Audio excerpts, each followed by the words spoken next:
Hello mga karampage! It's Joey once again, and welcome back to my channel. Have you ever imagined flying in a miniature plane? Well, please watch this video as I soar high up over Mati City in Davao Oriental. But before I proceed, to those who have not subscribed to my channel yet, and to those who are new to my channel, please like the video, hit on the subscribe button, and click on the notification bell para lagi kayong updated sa mga video uploads ko. Don't forget as well to share the video and feel free to leave your comments below. Ready to soar like an eagle? Well, fasten your seatbelt and let's rampage!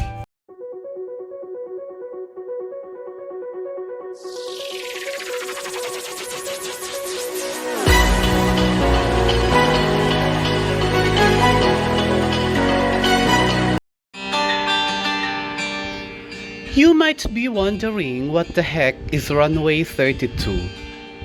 Well, RunWay-32 is simply what it is. A 5,334 feet long airstrip located in Barangay Dahican in Mati, the capital city of Davao Oriental. Nothing characterizes the repose runway more than the story of how it came to be. Former First Lady Imelda Marcos only had it built so she can fly directly to the untainted Southern Beauty. The airstrip with its lone, worn-out terminal building fronting a tarmac for plane parking, loading, unloading, boarding, and deplaning was never really fully utilized for commercial purposes. One trip is all it took for a grand infrastructure to be constructed and left at peace. For several years, it lay quiet, up until a team of hopeful aviators brought it back to life and turned it to what is now a playground for young and aspiring pilots.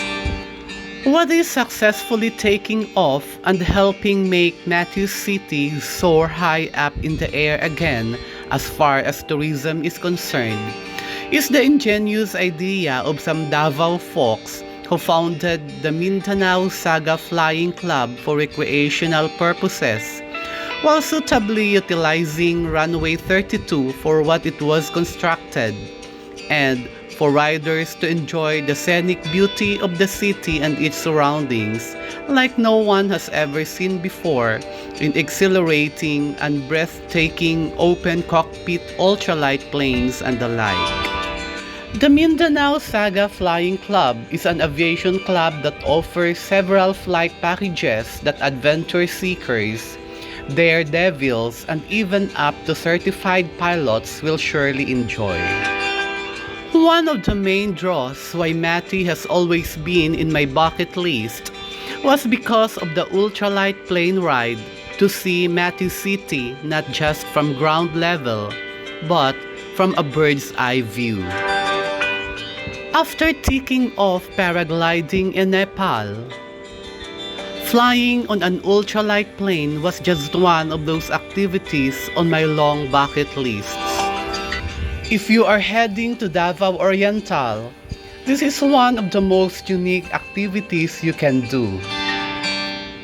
There's something really thrilling about boarding a tiny aircraft with no windows and doors and flying over bodies of water and land. The experience of hovering above the geographical facets of Mati, the vast coconut plantations fringing the coast of Dahican, really got me in limbo of excitement.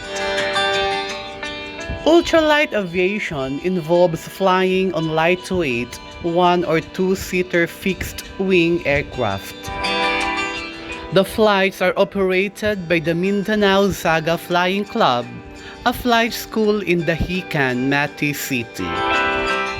There are two types of aircrafts that you can choose to ride: an open ultralight and a closed light sport aircraft with doors and a floor.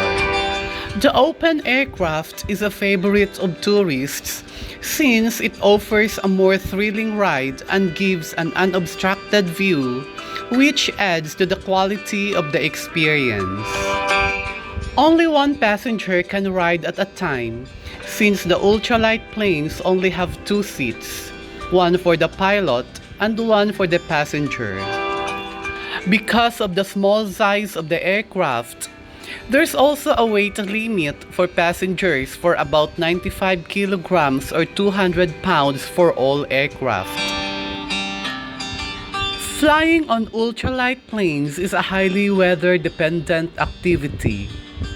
To ensure the safety of pilots and passengers, flights may be cancelled without prior notice, especially if it rains or if the winds are too gusty.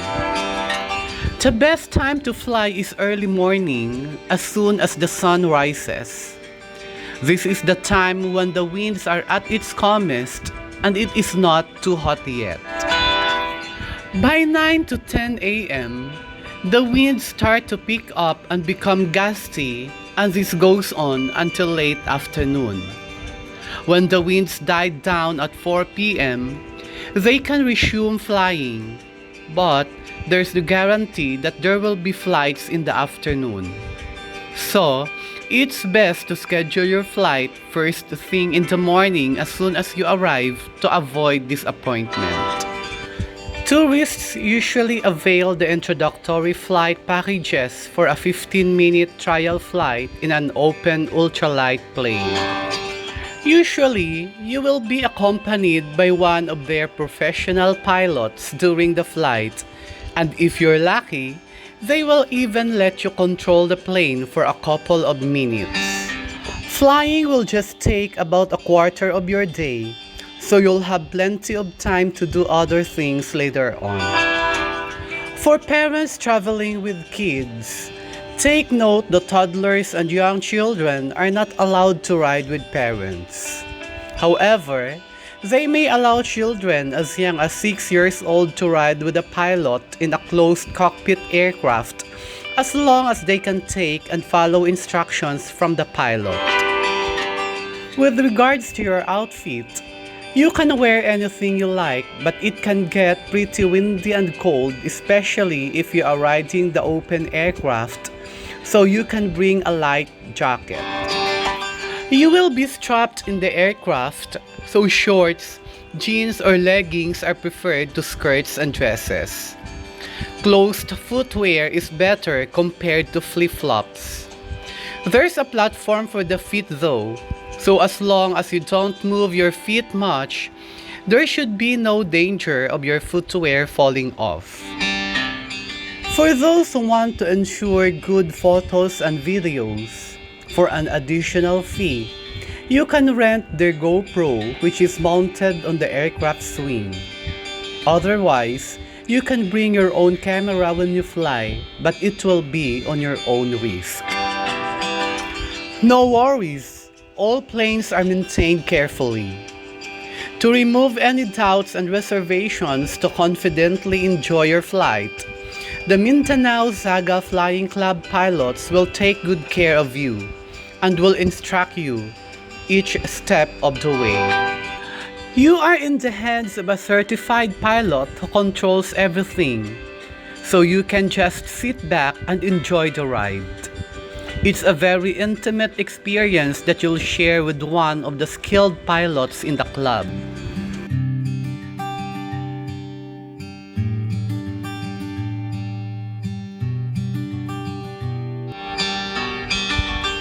Mati City has long been known for its turquoise beaches and exhilarating water sports.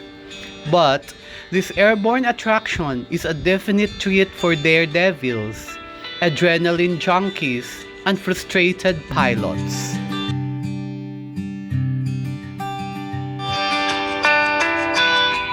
Flying in a miniature planes of the Mindanao Saga Flying Club will reward you with a lovely bird's eye view of the city, one where you can still distinguish the geographical facets of Mati and Dahican Beach.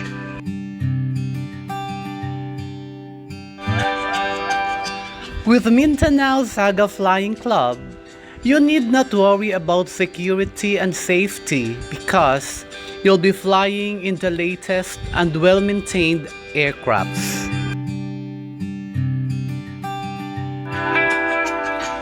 With the impressive fleet, rest assured that you'll be cruising peacefully and enjoying a perfectly safe ride.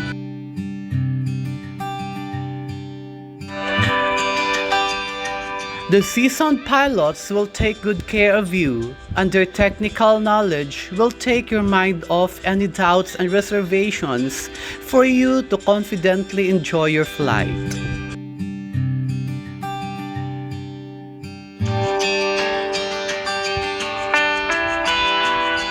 Opening the skies for everyone since 2012, the club, through Ultralight Flying, enables everyone to witness and be amused by the beautiful and picturesque landscape of Mati City, from its white sand, clear blue beaches facing the Pacific Ocean, coconut plantations, mangroves, and green mountains.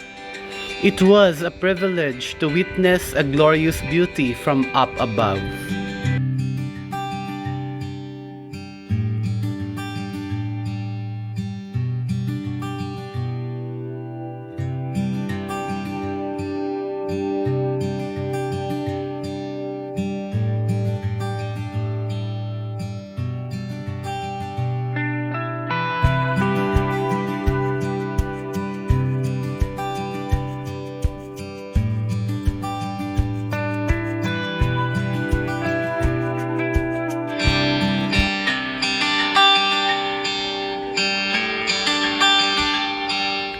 Being up there was one of those times when you'd wish time would stop to stay in that moment forever.